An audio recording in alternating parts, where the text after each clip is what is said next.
Olá, você está na TV Otimista. Eu sou Erivaldo Carvalho. Este é o programa Política. Hoje vamos conversar com o presidente da Associação Cearense do Ministério Público, Herbert Gonçalves Santos. Qual o papel do Ministério Público na defesa da ordem jurídica? Como o MP atua na construção da cidadania? Vamos falar sobre as conquistas e gargalos da categoria. Ainda, os planos da ACMP para os próximos 2 anos. Estas e outras questões a partir de agora no programa Política.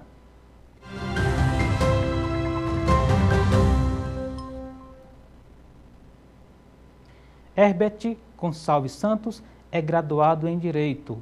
O convidado já atuou como advogado, defensor público e procurador de Estado.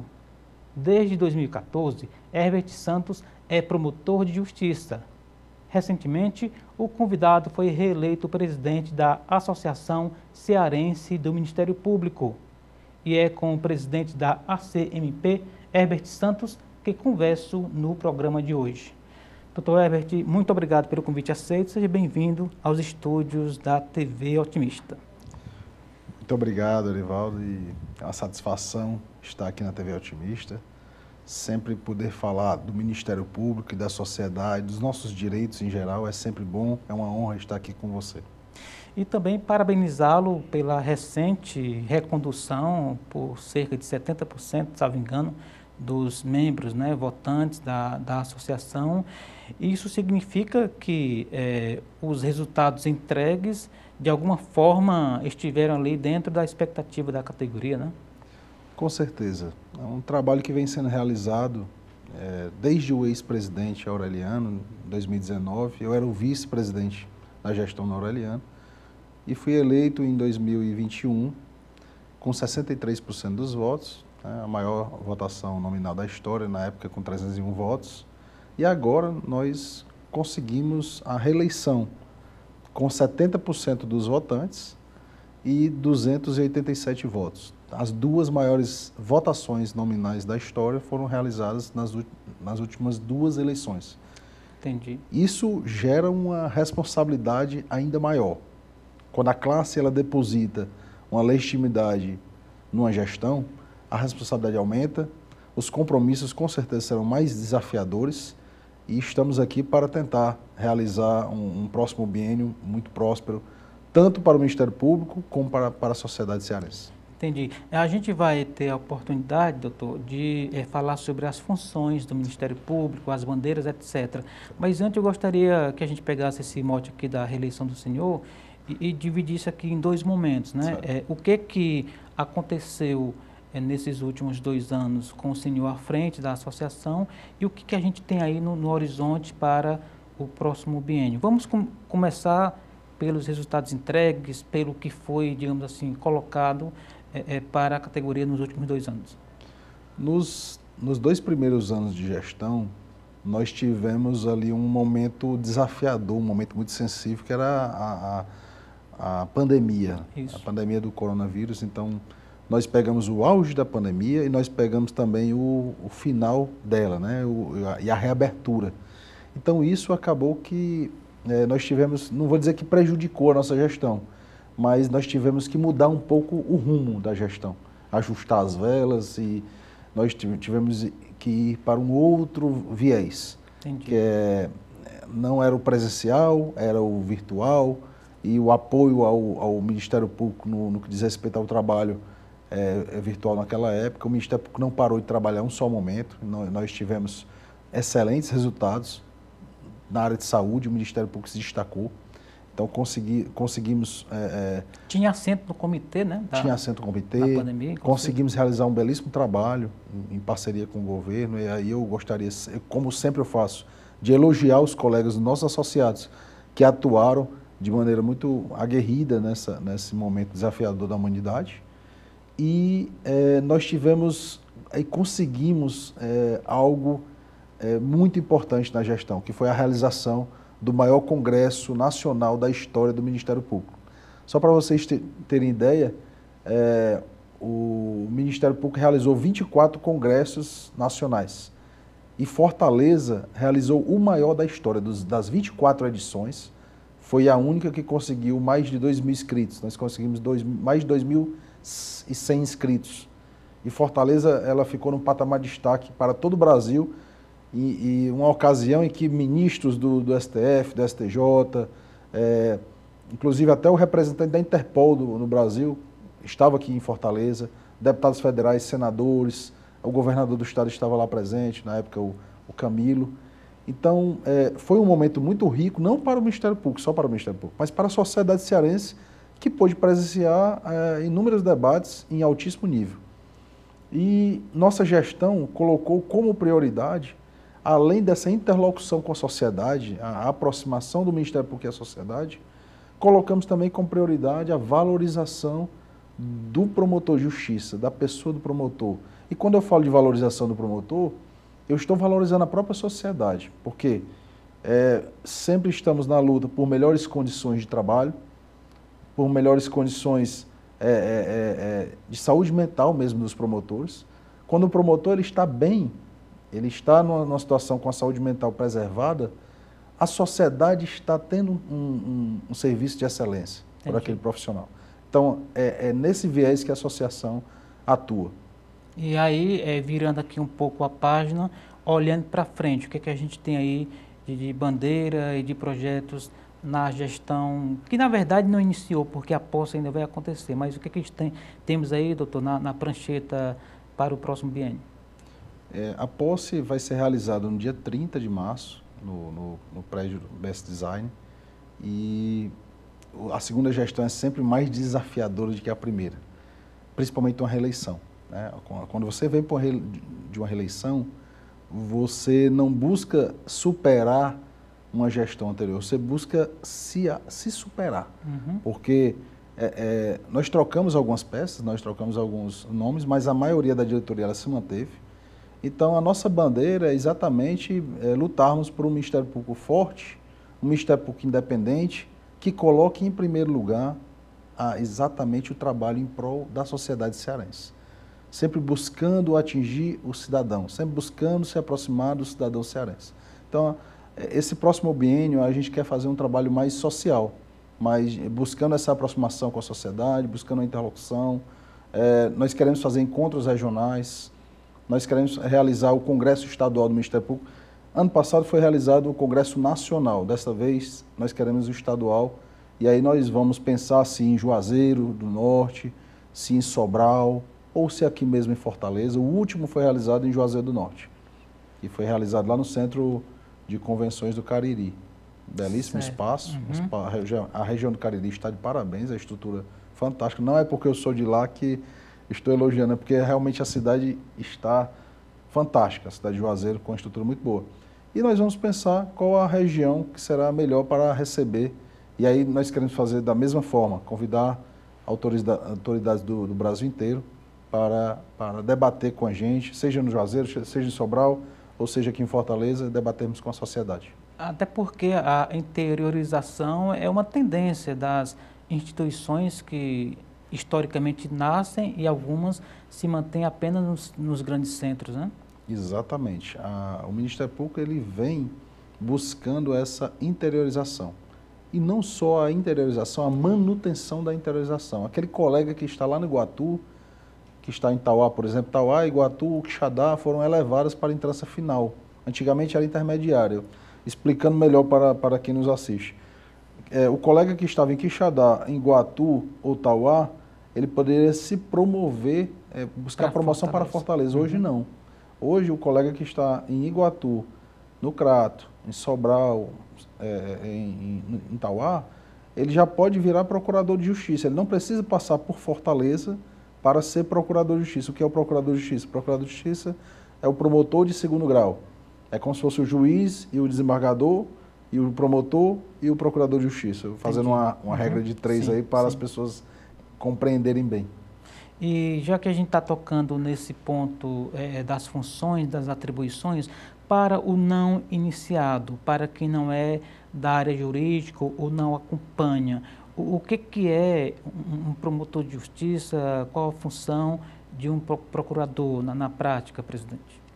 O promotor de justiça, como eu falei aqui, ele está realizando um trabalho em primeiro grau, lá nas comarcas do interior. Do juiz de direito propriamente. Isso, né? por exemplo, uma audiência realizada, um assalto que ocorreu na cidade de Iguatu. Nós temos uma denúncia do promotor de justiça e nós temos um juiz de direito do Iguatu que vai julgar esse processo. O procurador de justiça não. O procurador de justiça, após a sentença do juiz, aí, por exemplo, o juiz condenou uma pessoa por um crime de assalto. O advogado dessa pessoa vai recorrer da sentença do juiz, vai para o Tribunal de Justiça. Quem vai dar o parecer nesse caso não é um promotor, é um procurador de justiça que está na mesma linha de hierárquica de um desembargador. Então, o procurador de justiça ele dá um parecer pós-sentença. Entendi. Algumas vezes, rapidamente aqui, o senhor colocou que a valorização do Ministério Público é a valorização da sociedade. Estamos falando de cidadania, de direitos, de democracia. Basicamente, uma parte, né, das instituições que preserva e promove, né, esses valores. Né? Exatamente. O Ministério Público é o defensor da cidadania, do cidadão, do regime democrático de direito. Então, o promotor de justiça, ele às vezes é a esperança de um cidadão lá da comarca mais longínqua do estado, de uma comarca que tem um IDH às vezes baixíssimo, com 10, 15 mil habitantes. Aí o cidadão vai procurar quem naquela cidade para, por exemplo, fazer uma denúncia de uma irregularidade no posto de saúde. Ou então, o cidadão que observa uma escola e o filhinho chega para o pai e diz que não tinha comida lá na escola, não tinha merenda escolar. Quem é que esse pai vai procurar? Esse pai vai procurar o Ministério Público. Por isso que a carreira é tão apaixonante, por isso que eu sempre me emociono quando eu falo do Ministério Público, porque é uma missão, realmente é um sacerdócio. A gente tem que colocar sempre em primeiro lugar o cidadão, a sociedade. O promotor de justiça ele faz esse juramento lá na posse dele de bem defender o cidadão. Então, às vezes é a última esperança daquele pai, daquela mãe, daquele cidadão lá do interior que não tem ninguém para socorrê-lo e vai lá ao Ministério Público fazer uma denúncia e saber que esse promotor de justiça vai lutar pelo seu direito. Então, essa é a missão maior do Ministério Público. Entendi. Em relação a gestões públicas, né, que geralmente a gente sempre acompanha no noticiário, né, que o Ministério Público deu entrada, etc., na denúncia, tem também esse aspecto da preservação do erário, da probidade administrativa, por exemplo, né?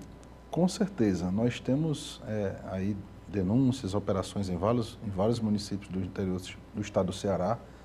A questão da moralidade pública, ela é também uma das bandeiras do Ministério Público, a luta pelo combate à corrupção, né?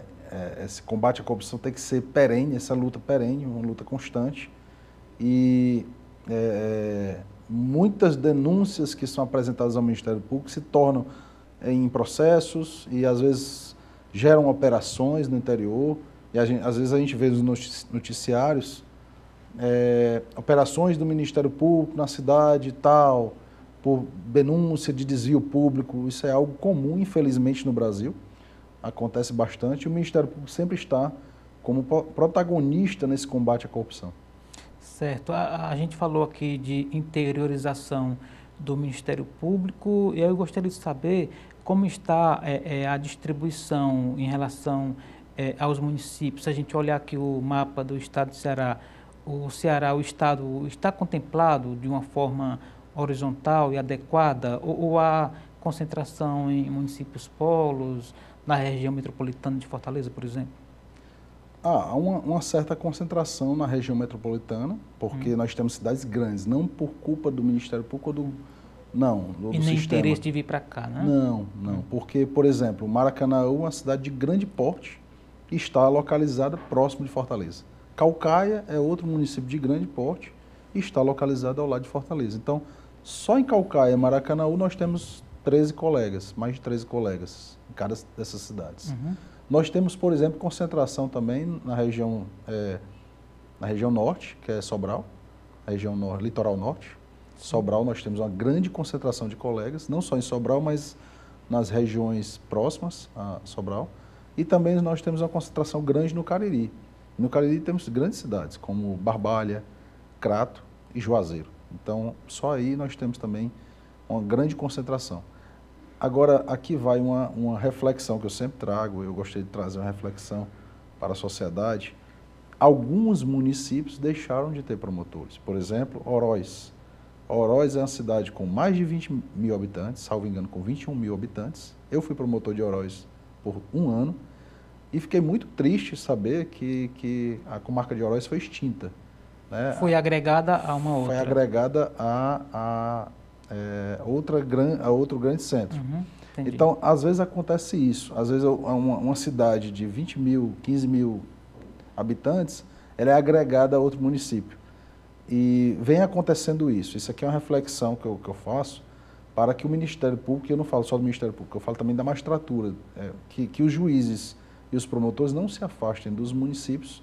Por exemplo, uma cidade como Oroz, que não pode deixar de ter um promotor titular ou juiz titular. Não estou dizendo aqui que Oroz não tenha mais juízes, é porque ela agora está em outra circunscrição. Entendi. Presidente, vamos fazer um rapidíssimo intervalo, essa pauta é muito importante, daqui a pouco, depois do intervalo, a gente volta, tá bom? Daqui a pouco, portanto, mais entrevista com o presidente da Associação Cearense do Ministério Público, Dr. Herbert Santos. Não saia daí, a gente volta já. Segura um pouco aí, antes de voltar.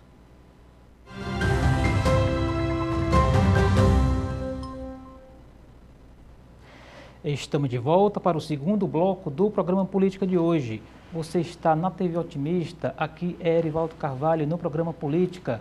Ao meu lado, Herbert Santos, ele é promotor de justiça e presidente da ACMP, a Associação Cearense do Ministério Público, que também é encontrado na internet, nas redes sociais. Como é que faz, presidente? Isso, nossa rede social no Instagram é ACMP Ceará, tudo junto.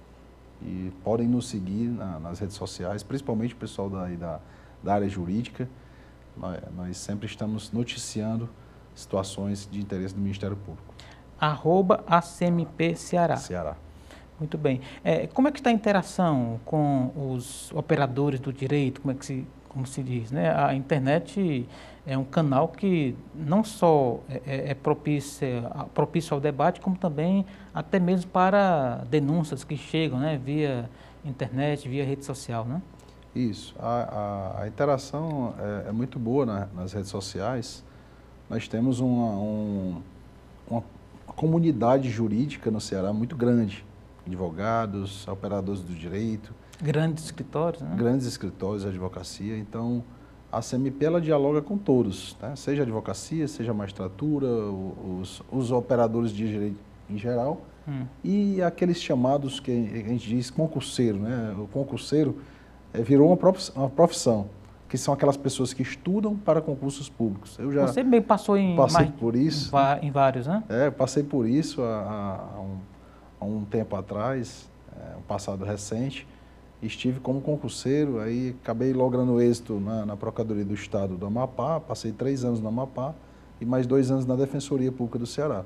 Foram 2 locais que aprendi bastante. Agora eu gostaria sempre de ressaltar a minha passagem pela Defensoria, porque foi um momento que eu notei de grande evolução, não só como profissão, como profissional, mas como ser humano mesmo. Ali você tem um contato com o público muito grande, um contato com o cidadão. Didaticamente, a diferença entre a promotoria, que pode socorrer o cidadão, como o senhor falou no bloco anterior, e a defensoria, que também está ali entre as atribuições, fazer esse apoio jurídico para os que não têm recursos próprios para contratar um advogado. Qual é a diferença básica, doutor? Isso. A defensoria ela atua de forma principal na defesa do hipossuficiente, que nós chamamos de hipossuficiente, aquela pessoa que não tem os recursos necessários para contratar um advogado.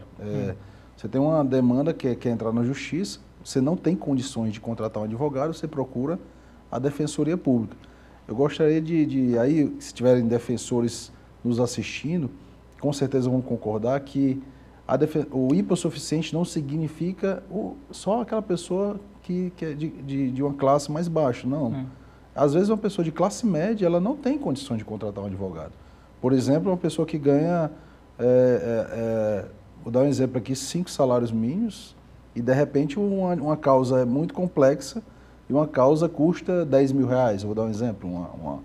Às vezes a pessoa não tem 10 mil reais para contratar um advogado. Então, pessoas de classe média também... Sob pena de ficar com os boletos em cima da mesa. Né? Isso. Então, eu recebia pessoas de classe média também na defensoria, porque essas pessoas, se tirarem os recursos da sua residência, vão passar por dificuldades. Entendi. Então, a questão não é a renda, é ela provar que não tem como bancar o custo do advogado. Exatamente. Então, servidores públicos, por exemplo, às vezes eram atendidos pela defensoria pública. Dependendo da causa, um advogado ele pode cobrar um valor alto. Então, a defensoria vem realizando um grande trabalho. Então, a defensoria atua mais nessa área de defesa do hipossuficiente. Entendi. Já o Ministério Público tem uma outra tipo de atuação. Que é dever de função, né? É isso. Aí, no caso, por exemplo, uma ação criminal. Uma ação criminal um assalto, por exemplo, acontece na cidade. Se a pessoa que praticou um assalto, ela não tem condições financeiras de contratar advogado, ela vai procurar a defensoria pública para defendê-la. Todo mundo tem direito a um advogado. Claro. Ninguém pode ser revel num processo. A pessoa tem que ter um advogado ali. E o Ministério Público que vai realizar a denúncia contra aquela pessoa que praticou o suposto crime. Entendi. O senhor falou aí que já foi concurseiro, a gente está falando de defensoria. Eu lembro, numa entrevista com a representante da categoria, a gente comentou sobre o que a gente chama de evasão, né? Há ali aquele concurso, preenchem-se as vagas, depois aquelas vagas vão sendo, voltam, né? Porque passou-se em outro concurso. No Ministério Público acontece esse fenômeno também? A evasão no Ministério Público é um pouco menor. Menor, né? Hoje em dia a Defensoria conseguiu igualar o subsídio. Hoje o subsídio de um juiz, de um promotor e de um defensor que a gente chama de isonomia. Há uma isonomia entre as carreiras. Antigamente, há 10 anos atrás, a Defensoria estava num patamar realmente... Era o primo pobre, né? Por aí, eu não vou... mas eu digo pela minha, por minha conta e risco. Pronto. Mas a Defensoria, há uns 10 anos atrás, ela tinha essa situação de defasagem salarial. Pouco atrativo, né? Eu mesmo passei por isso na Defensoria, onde havia uma diferença muito grande salarial, e hoje não. Hoje nós temos uma isonomia entre as carreiras. O Ministério Público geralmente são pessoas que já focaram em passar no Ministério Público, assim como a magistratura também, então a evasão é um pouco menor. Como ocorre a evasão no Ministério Público? Por exemplo, um paulista passa no Ceará, nós temos muitos paulistas, cariocas, por exemplo, tem muitos cariocas aqui. Por quê? Porque de alguma forma é atrativo, é porque ele passa em qualquer... Onde passar ele assume, é assim? E tem também um aspecto atrativo, eu digo, do Ceará. O Ceará é um grande estado para se viver. Nós hoje temos uma estrutura fantástica no Ceará. Fortaleza hoje é destaque a nível nacional. Hoje Fortaleza é uma cidade muito boa de se viver. Então, a pessoa que mora no Rio de Janeiro, ela vem, faz concurso no Brasil todo, realmente, como você bem colocou, e ela acaba passando no Ceará. Mas, às vezes, quando abre um concurso para o Ministério Público do Rio, que é a cidade dele, às vezes a família desse colega está lá, os pais, os irmãos. Então, o custo é menor, né? Não sei o custo, mas eu digo é o aspecto familiar mesmo. Entendi, a pessoa fica perto da sua família. Então, isso conta. Então, a evasão é só nesse aspecto. Mas, geralmente, quem faz Ministério Público é porque realmente queria entrar no Ministério Público e a evasão é bem pequena. Certo. A propósito de equiparação salarial, né, isonomia, a gente está com uma discussão nos parlamentos, inclusive aqui no Ceará, né, sobre um reajuste salarial. Salvo engano, no final do processo vai se chegar a mais de 40 mil. Na avaliação do senhor, isso está razoável dentro das condições de um estado do Ceará, considerado pobre, etc. O governo fazendo campanha de combate à fome e pagando 40 mil para um procurador, isso faz sentido, presidente? Eu tenho acompanhado nas redes sociais essa polêmica. Eu vi notícias de jornais falando que o promotor de justiça e um juiz vai ganhar mais de 40 mil reais. na verdade, nós sabemos que nós pagamos uma carga tributária altíssima no país, nós pagamos uma previdência de 14%, nós pagamos um imposto de renda de 27%. Então, aquele salário que consta lá 40 mil... É o chamado bruto, né? É o bruto, o salário bruto, ele vem 23 líquido por aí para o... Mas a mordida é grande. Então, as mordidas, As né? mordidas são muito grandes. Então, o salário de um promotor de justiça, de um juiz, eu digo abertamente aqui por questão de transparência, porque todos nós hoje temos acesso às redes sociais, Claro. Basta colocar no portal de transparência do Tribunal de Justiça e do Ministério Público, aqui não é segredo para ninguém, e vocês podem verificar lá o salário de 23 mil para um promotor de justiça. Então, quando estudou durante 20 anos, né? É basicamente isso. Uma pessoa que estuda a vida toda para passar num concurso de altíssimo nível, uma pessoa que está defendendo ali os direitos mais caros da sociedade. Então, eu acho que 23 mil reais eu não vejo como um absurdo. Não vejo eu vejo muitos profissionais também ganhando. Claro, agora, óbvio, eu concordo contigo que nós vivemos num estado pobre, nós temos um índice de pobreza também no Brasil muito alto, entendeu? Eu concordo nesse aspecto. Entendi. Mas dizer que não é merecido, eu acredito que é um salário justo para um promotor, para um juiz, para um defensor público, que realizam trabalhos essenciais para a sociedade brasileira. E também porque é a partir do que foi decidido em Brasília, né? A partir dos ministros do Supremo, né? E aqui há uma espécie de adaptação, né? Escalonamento. Um efeito cascata, um escalonamento. O ministro do Supremo tem um aumento. Que é o teto constitucional. É o teto constitucional. Né? Então, escalona para um juiz, escalona para um promotor, escalona para um defensor. Eu gostaria de pontuar também um aspecto da nossa inflação.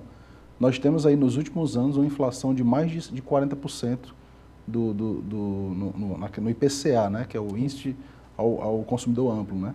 É o índice que calcula a inflação.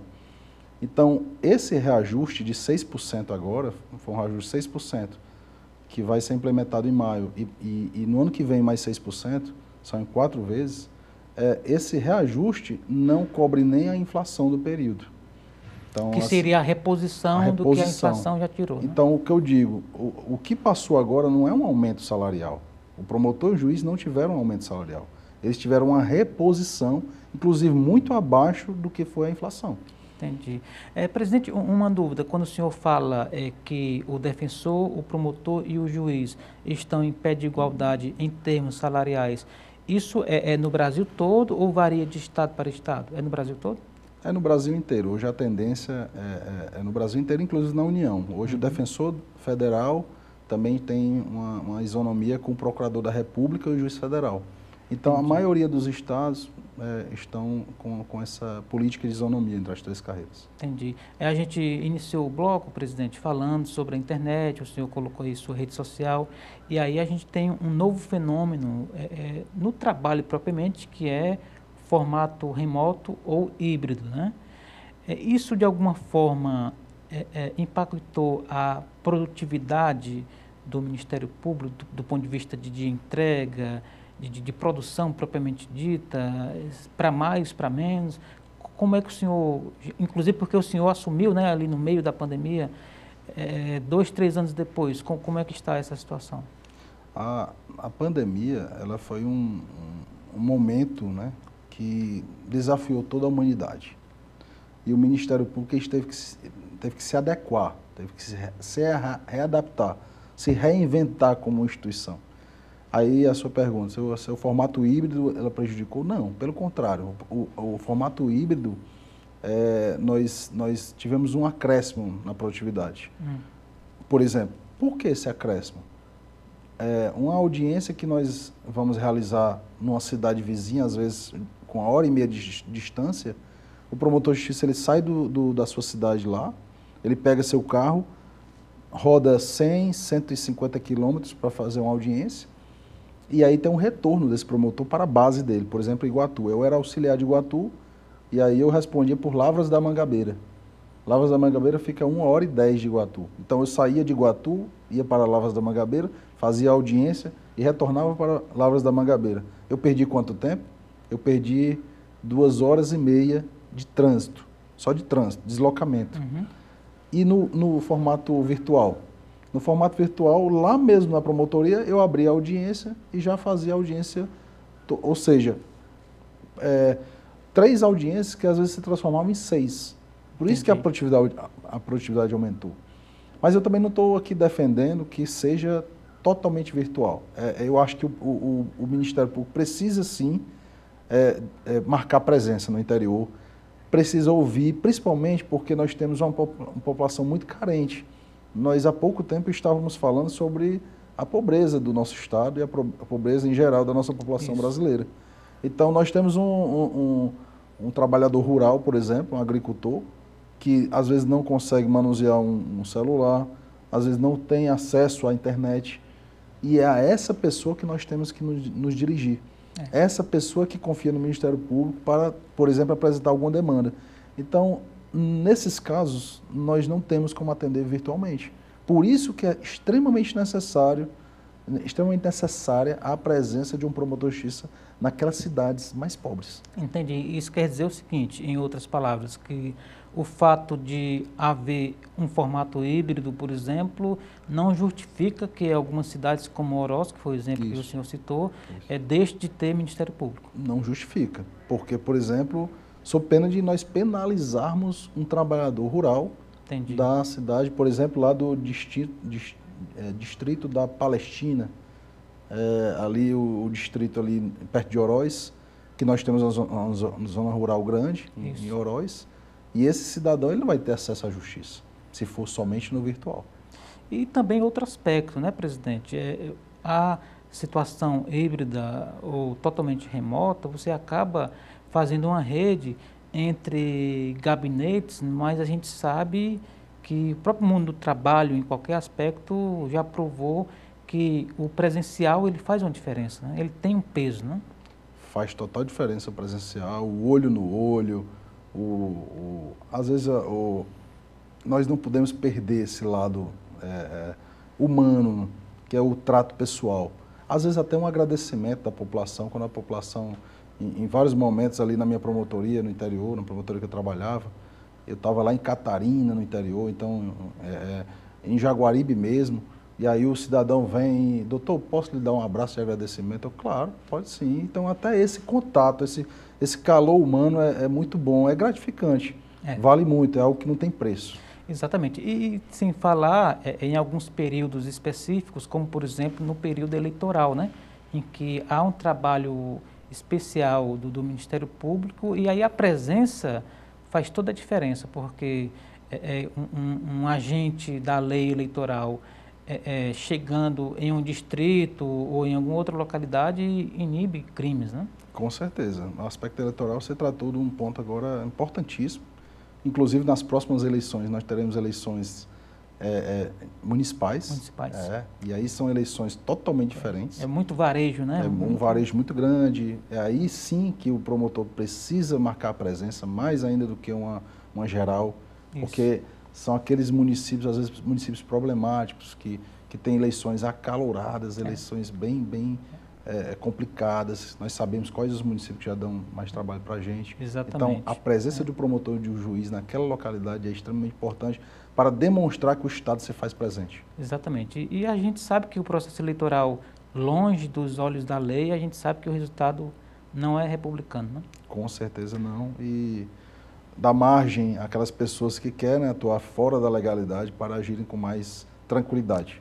Perfeito, presidente. Vamos fazer mais um intervalo. Daqui a pouco estaremos de volta aqui com Herbert Santos. Ele é presidente da ACMP, a Associação Cearense do Ministério Público, aqui no estado do Ceará.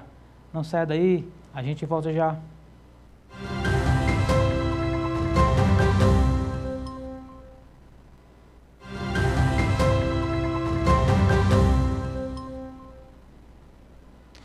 Estamos de volta para o terceiro e último bloco do programa Política de hoje. Eu sou Erivaldo Carvalho, aqui ao meu lado, Herbert Santos. Herbert Gonçalves Santos, né, que é presidente da ACMP, a Associação Cearense do Ministério Público, que também está na internet. Você não anotou da primeira vez, o convidado vai repetir agora. Como é que faz? @ACMP Ceará. Tudo junto. @ACMP Ceará. Ceará. Certo. Um cidadão, ele tendo uma situação de demanda, aqui pelo que a gente já explicou, ele consegue acessar o Ministério Público através da associação ou tem que ser o Ministério Público propriamente, presidente? Tem que ser no próprio Ministério Público, pode ser pelo e-mail da ouvidoria, por exemplo, o e-mail da ouvidoria do MP Ceará, o site mpce.mp.br, lá tem o link da ouvidoria. Todas as demandas que são aportadas na ouvidoria são encaminhadas para a promotoria de origem. Então, nós temos uma ouvidoria muito atuante nesse aspecto e o acesso ao cidadão é livre e o Ministério Público está sempre à disposição para ajudar. A associação, como entidade privada, ela atua mais na defesa dos promotores de maneira mais interna. Entendi.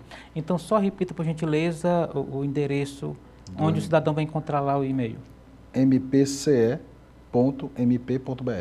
Lá tem um link da ouvidoria. Voltando a falar, presidente, dos próximos 2 anos do biênio, a gente tem eventos aqui programados para o Estado? Sim, nós temos um grande evento a ser realizado agora no final de junho, dia 28 a 30 de junho, que é o Congresso Internacional dos Promotores de Justiça. Membros de toda a América Latina, do mundo inteiro estarão presentes aqui. Grandes autoridades, procuradores gerais de alguns países. E o evento é organizado pelo Ministério Público do Estado do Ceará, através do Dr. Manuel Pinheiro, procurador-geral, que vem fazendo um grande trabalho nesse aspecto. E também vem fazendo um bom trabalho na questão da estruturação do Ministério Público, a modernização do Ministério Público, que é importante registrar. E o Congresso ele tem um apoio da Associação Internacional, que é a CONAMP, que é a associação, a CMP, ela é afiliada da CONAMP da Nacional. E o evento a abertura será no Teatro José de Alencar e as palestras serão realizadas na Assembleia Legislativa do Estado do Ceará. Perfeito. E do ponto de vista da ACMP, a gente colocou aqui algumas bandeiras no início do programa, né? E aí temos também a questão salarial que a gente já explorou, as atribuições do ponto de vista de independência administrativa, financeira e também funcional, né? Para quem não é iniciado, explique por gentileza como são esses aspectos. O Ministério Público ele possui autonomia administrativa e financeira. O que é que significa isso? Significa que nós temos um duodécimo, um valor já previsto no orçamento estadual, na LOA, que é a Lei Orçamentária Anual. Tanto o tribunal possui, como o Ministério Público possui o seu orçamento. Então, nós temos liberdade para gerir aquele orçamento previamente destinado. Isso para garantir a independência da instituição. O Ministério Público, em vários momentos, ele atua, às vezes, contra o próprio Legislativo, às vezes contra o próprio Executivo. Em regra, o Ministério Público e a magistratura, por questão de harmonia entre os poderes, em regra, todos estão em harmonia, ali em parceria, né? Uma parceria. Mas os poderes precisam ter a sua independência. Assim como o Legislativo tem a sua independência, assim como o Executivo tem também, o Judiciário, o Ministério Público possui a sua independência. E quando essa independência é de alguma forma atacada ou essa independência é ameaçada, aí cabe à associação local impugnar mediante as ações devidas. Por exemplo, agora, recentemente, nos 2 últimos anos, nós tivemos decisões do plenário do STF, no caso o Supremo Tribunal Federal, defendendo a autonomia do Ministério Público do Estado do Ceará. Iniciativa nossa, da nossa gestão, nós levamos a situação a nível nacional para a CONAMP e a CONAMP entrou com a ADI. O que é que significa ADI? Ação Direta de Inconstitucionalidade, lá no Supremo. Nas 2 últimas ações, o relator foi o ministro André Mendonça e nós ingressamos contra o Poder Executivo do Estado do Ceará e saiu uma decisão, inclusive ontem, do plenário do Supremo, a unanimidade, os 11 ministros decidindo que o Ministério Público não pode ter a sua independência financeira tolhida. Entendi. Essa decisão foi muito importante, não só nessa gestão, mas para reafirmar a independência do Ministério Público do Estado do Ceará.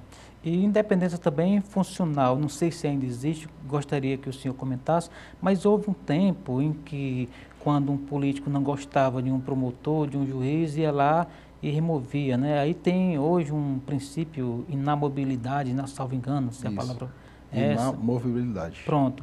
Isso, na prática, significa que o Ministério Público não deixou de ter medo de cara feia, né? Verdade. Por que na movibilidade? Né? A movibilidade é a questão da mobilidade. Sim, e inamovível, né? ele não pode ser transferido por um ato administrativo. Por exemplo, o promotor de justiça, vou dar um exemplo bem utópico aqui, eu vou até mudar de estado para não ter polêmica. Um promotor de justiça lá de Rondônia, interior de Rondônia, vou pegar um local mais distante, e aí o promotor de justiça lá do interior de Rondônia, ele está atuando contra a filha do governador ou de um senador, por exemplo, que é prefeita do interior.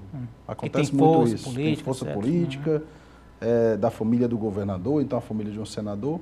Aí, de repente, o promotor está lá na cola da prefeita toda hora, fiscalizando, cadê o dinheiro que estava aqui, cadê o dinheiro da merenda escolar, cadê o dinheiro da saúde, questionando.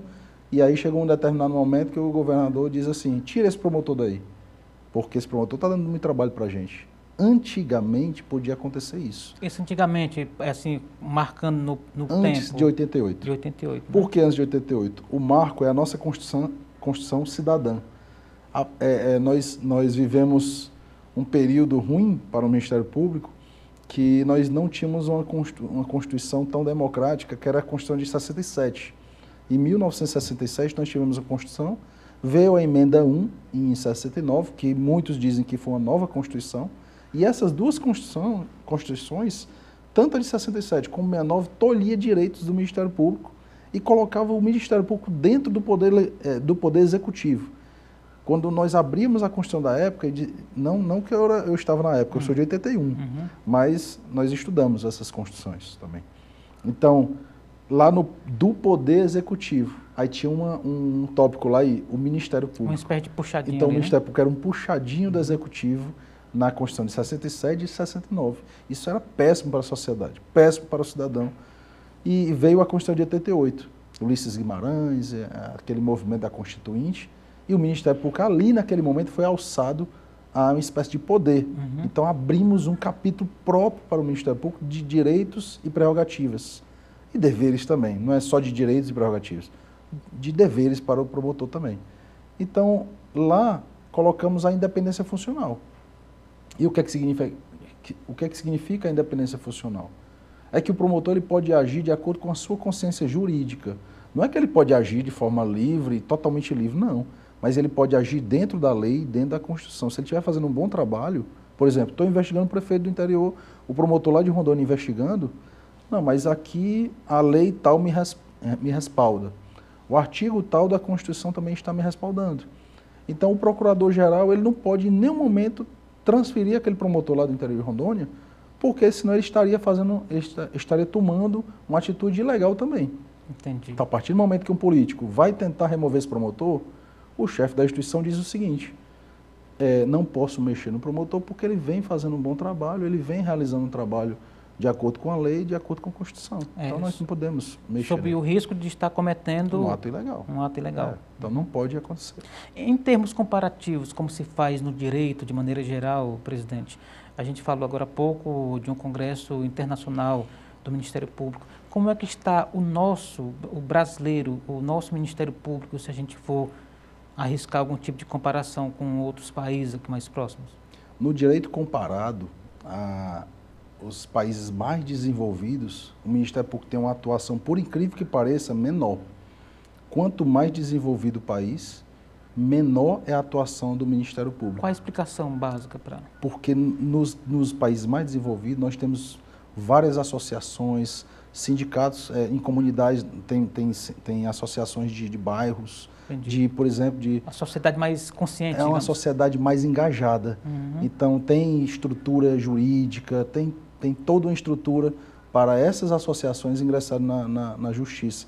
Então, o Ministério Público acaba atuando, por exemplo, na França, na Itália, na Alemanha, acaba atuando mais como Ministério Público criminal. Então, não tem como substituir o criminal. A prática de crime realmente é com o Ministério Público. Que é uma função de Estado, né? Isso. Aqui no Brasil, não. Aqui no Brasil, o Ministério Público ele tem uma atuação, um leque enorme. Ele atua na saúde, ele atua na educação, ele atua para os portadores de deficiência, ele atua no meio ambiente, ele atua em cidadania, ele atua no eleitoral, ou seja, o Ministério Público realmente é um super Ministério Público. Um canivete suíço. Isso, atua em tudo. Uhum. Tem o lado bom Sim. e o lado ruim de tudo isso. Talvez nesse congresso nós também vamos debater esses comparativos. Por que o Ministério Público da Itália não é igual ao Ministério Público brasileiro? Por que o Ministério Público dos Estados Unidos não é igual ao Ministério Público brasileiro? Nos Estados Unidos nós temos promotores eleitos pela sociedade. Isso é bom ou ruim? No meu entender, isso é ruim. Porque a partir do momento que você é aprovado num concurso público e tem a estabilidade, você pode agir de uma maneira uniforme durante a sua vida profissional. A partir do momento que você é eleito pela sociedade, o juiz é eleito, vocês podem ver que nesses seriados americanos, o juiz é eleito, o promotor é eleito pela sociedade. Então, eu acho que nesse aspecto o Ministério Público é mais benéfico que o brasileiro. O modelo brasileiro, ele é um modelo mais moderno. Também tem aquela imagem, né, fazendo um contraponto de um juiz, salvo engano, da Noruega, que anda de metrô, de bicicleta, de ônibus. Também tem esse lado, digamos assim, mais simples, né, de um agente da lei, do Ministério Público. Né? O próprio senador, o deputado federal, o prefeito da cidade, assim como o juiz e o promotor, eles andam de metrô. Não porque, mas também no meu entender, Sim.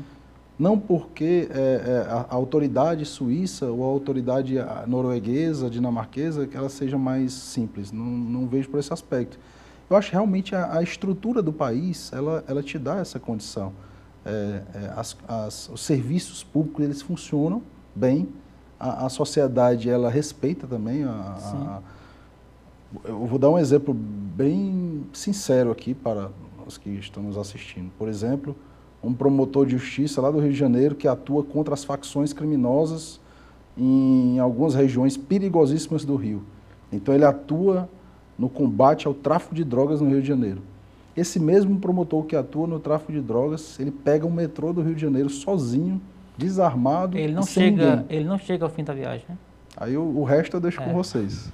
É verdade. Agora, sim, por favor, pode falar. Só questão de segurança do próprio membro. Em alguns momentos, o promotor ele está muito vulnerável. Então, ele precisa de segurança ali no ambiente de trabalho dele. Não que ele seja melhor do que ninguém. Não é isso. É porque garantindo a segurança do promotor, a gente está garantindo a segurança da própria sociedade. Entendi. O senhor é promotor desde 2014, já esteve em outras funções. E aí eu pergunto, está tranquilo em relação a ser promotor aqui no estado do Ceará? Era o sonho da minha vida, ser promotor de justiça. Quem me conhece de faculdade sabe, lá no Unifor, desde 2000 que eu entrei, sempre falei isso, desde os 18 anos de idade. Eu assistia séries, filmes, e sempre sonhei ser promotor, eu vou ser promotor, vou ser promotor. Então, é algo que eu repetia muito, meus colegas de faculdade até brincavam, né? Rapaz, olha lá vem um promotor de justiça. Rapaz, ainda não, um dia vou ser. Eu acho que o homem é do tamanho dos seus sonhos. Se você sonha muito com aquilo, você acaba conseguindo, de maneira legítima, conseguindo alcançar os seus sonhos, com base no estudo. Eu venho de uma família humilde, uma família simples. Meu pai era policial militar, foi soldado da Polícia Militar, era filho de uma açougueira lá no Mercado Central do Juazeiro, da Dona Laide. Minha avó teve 18 filhos e, graças a Deus, nós vencemos pelo estudo. Minha avó, dos 18 filhos, 2 conseguiram entrar em concursos públicos. Meu pai acabou se tornando desembargador, meu tio também era do Ministério Público e se tornou também desembargador. Então, assim, é uma história de superação, sempre com base no estudo, com base na honestidade e com base nos princípios de ética. Então, o recado que o senhor deixaria para a estudantada que está aí nos cursos de Direito da Vida é de que acredite que chega, não? Acreditem nos seus sonhos. Como eu disse, o homem é do tamanho dos seus sonhos. Se você sonha com aquilo, é porque você tem plenas condições de alcançar. É muito estudo, muita dedicação. Enquanto algumas pessoas podem estar se divertindo por aí, você está lá estudando. Na época, graças a Deus, não tinha WhatsApp para desconcentrar. Na época não existia, você tinha aquele celularzinho lá, só que tinha uma lanterna e um joguinho lá, não tinha o que distrair. Então eu estudava muito, feriado, sábado, domingo, não tinha hora. Quando a cabeça estava boa, estava estudando, e graças a Deus a gente conseguiu os objetivos. Eu digo para você que está nos assistindo, não deixe de acreditar. Em alguns momentos, as pessoas podem cair em um certo, sabe, um dia de abatimento, de tristeza, não deu certo e tudo. Eu fiz mais de 20 concursos. Eu fiz mais de 20 para conseguir êxito em 5, em 4 concursos. Então, eu acho que a gente tem que tentar. Tem que tentar. O não a gente já tem. Então, tentar, estudar e confiar em Deus que uma hora o êxito vem, a vitória chega. Tá certo, presidente. Com essa vibe, a gente se despede do senhor por enquanto. Parabéns aí pela missão, como o senhor coloca. Boa sorte na caminhada. As suas rápidas despedidas. Agradecer o convite mais uma vez à TV Otimista. Realmente é sempre muito bom estar aqui, muito bom, é uma honra e é um prazer imenso sempre falar do Ministério Público, falar da sociedade, falar da nossa missão, porque eu encaro o Ministério Público como missão de vida, a missão de servir ao cidadão. Quando diz assim, o promotor de justiça, na verdade ele é um promotor, ele é um servidor público e ele está aqui para servir a sociedade, servir o público e servir o cidadão, sempre prestando um serviço de excelência, porque o cidadão merece, é ele que paga o nosso salário e a gente precisa retribuir essa confiança que a sociedade brasileira depositou no Ministério Público. Muito obrigado. Muito obrigado ao senhor mais uma vez. E assim, chegamos ao final da edição de hoje do programa Política. A todos o nosso muito obrigado pela companhia. Até o nosso próximo encontro. Forte abraço.